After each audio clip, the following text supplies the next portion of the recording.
Hey everybody, welcome to Kimmel's Irish Pub. Time for another movie review. Tonight's movie, Poor Things.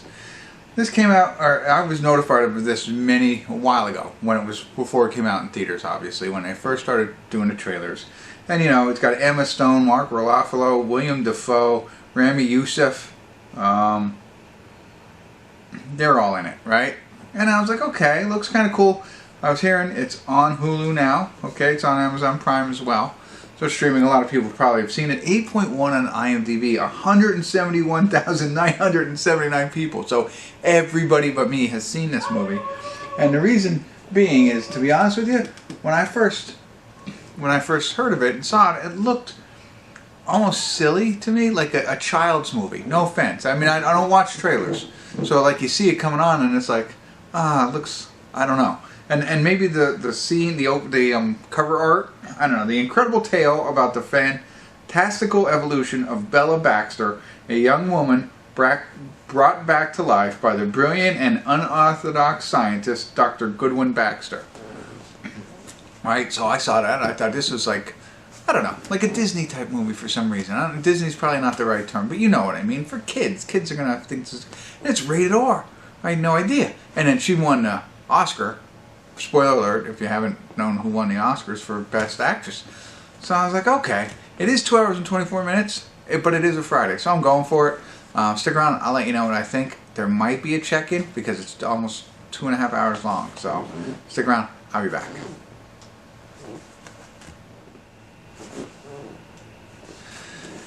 Hey everybody, we're at the credits of Poor Things, and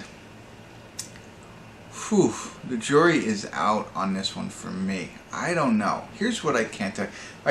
I started taking notes. There's no check-in. Made it 2 hours and 24 minutes without checking in.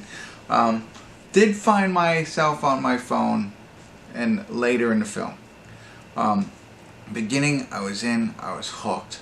And this, I wrote 3 things down in my notes, and I'm going to give them all. I'm going to give you 2 of them right now, right? The first thing is how visually stunning this movie is. I think it is so, I mean, it's just so awesome to look at. I couldn't imagine what it was like to see it in the theater. I thought that was awesome. I love that.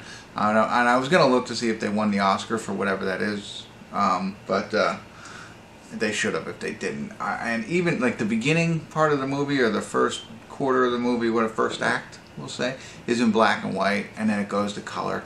And it just, I thought that was an awesome transition. But even when it's in black and white, the camera angles, you know, were pretty awesome. You know, I thought it was all, they'd have some where it's like looking through a peephole kind of thing.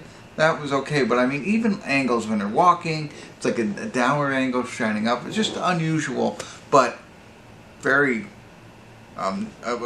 capturing. I don't know, it was, you know, it wasn't like, oh, that's a weird angle. It was like, that's different, but that works. You know what I mean? Like, whoever had that vision, phenomenal job. Love that. I totally understand why Emma Stone got her Oscar. I believe, I agree 100%. She does a phenomenal job in this movie. What she is, and just so that everybody's, well, this is, you know, this is the second thing I wrote down. All right, well, it's a combination. First thing is Frankenstein. It's a Frankenstein movie, right? So she dies, and Willem Dafoe is the doctor, is Frankenstein. That's not really the names they use, I don't think. No, Baxter is the name. And so, and he brings her back to life. And there's the story. I won't tell you everything that happens there, but he does. He brings her back to life, and that was in IMDb. But it's in, I mean, even the electrobes or whatever, the electrolysis on her head, and it didn't raise her up and put her under lightning or anything like that. But then, you know, she wakes up and she's, you know, like new to life, and has got to mature over years and stuff like that. So I thought that was pretty cool. Yeah, okay, sorry, I had to cut it right there. My daughter came down during the middle of my review, and I have to talk openly about this, because at the beginning of this movie I thought it was meant for Disney, and it's completely not meant for Disney. It is definitely rated R, and I could scroll down on IMDb and it could show you why, and I didn't look at that. I mean, it is a hedonistic sexual movie.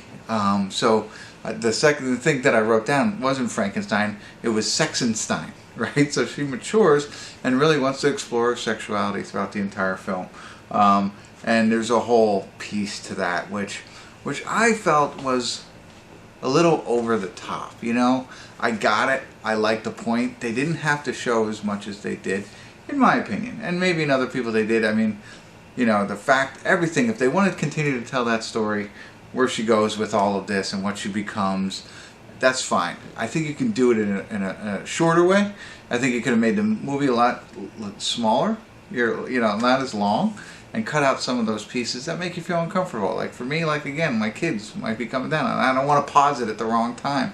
I just had to kick her out of here because I wanted to tell you how, you know, over the top. I mean, this is like a porno kind of stuff. And I had to whisper it. I feel bad. I feel like, you know, anyway. So, you know, and I don't want to change most of the film, but that was one thing that I thought, you know, that's where they decided to go with all this. So, so then I'm trying to think internally, like, people love this film. I mean, almost 200,000 people thought this film was an 8.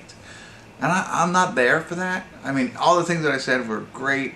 I'm thinking to myself, like, it's a you know, film about exploration and how I thought it was going to go with how she first died, and then, you know, like, you know, and then how she goes through life a second time and then wants to do that again. And it's like, oh, no, that's not it, you know. And, you know, so I was like, you know, no matter how many times you try, society's going to fail you or something like that. That's not the case. So what I came up with, and I'll leave you with this because I don't even know where to go. I think I have to spend more time on the movie to understand what they were trying to do, or I got it and it's not that deep. I don't know. I could be that. I don't know. But anyway, I'm not at an 8. Let me say that.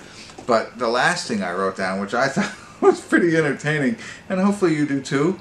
But I came up with the fact of, you know, I think the moral of the story is that you do not need a lobotomy to know that you should stop whoring around and find your max. There you go. So if you've seen the movie, you might find that comical, or you might not. But that's what I'll leave you with there. So, yeah, again, I think the people who made this movie are phenomenal. Great job. And I know a lot of people loved it, so I'm not trying to... There's just aspects for me, and what I thought was like, too much, I think. But that's all. So there you go. I'll leave you with that. I feel like I'm defending myself, but that's it. Hopefully that was helpful. Thanks for tuning in. Kimmel's Irish Pub.